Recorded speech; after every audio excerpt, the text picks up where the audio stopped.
పేర్లు ఎందుకని, నేను ఒక మూవీ రిలీజ్ అప్పుడు ఒక మహిళ ఒక చిన్నపిల్లాడు చనిపోయారంట తొక్కిసలాట్లు, చాలా మంది గాయాలయ్యాయంట. దీనికి కారణం ఎవరు? జనాలు ఎక్కువగా ఉందని తెలిసినప్పుడు, తొక్కిసలాట జరుగుతుందని తెలిసి కూడా అక్కడికి వచ్చిన స్టార్దా, ఆర్గనైజ్డ్గా లేని వాళ్ళ ఫాలోవర్స్దా, క్రౌడ్ని కంట్రోల్ చేయలేని పోలీసులదా, అసలు ఇవన్నీ జరుగుతాయని తెలిసి కూడా ఫస్ట్ డే ఫస్ట్ షో చూడడానికి వచ్చిన ఆ మహిళదా, లేకపోతే ఆ పిల్లల్ని కూడా అక్కడికి తీసుకొచ్చిన వాళ్ళ తల్లిదండ్రులదా? ఒక్కొక్కరికి ఒక్కొక్క పర్స్పెక్టివ్ ఉంటుంది. ఎవరి తప్పు అనేది that's not the point here. My request for all the star followers is to be a little more organized. ఒకటి చెప్తాను నేనండి, మీరు ఈరోజు ఫస్ట్ డే ఫస్ట్ షో చూడకపోతే మీ స్టార్కి మారిపోయేది ఏం లేదు. ఈ సినిమా ఈరోజు మీరు ఫస్ట్ షో చూడకపోతే రేపు ఆయన సినిమాలు చేయడం మానేయడు.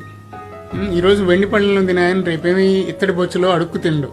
బ్రాండెడ్ చొక్కాలు వేసుకుని తిరిగే ఆయన రేపటి రోజున రోడ్ సైడ్ 50 రూపాయల టీషర్ట్లు వేసుకుని తిరగడు. పెద్ద పెద్ద కార్లో తిరిగే అతను రేపటి రోజున స్కూటీ వేసుకుని రోడ్డు మీద తిరగడు.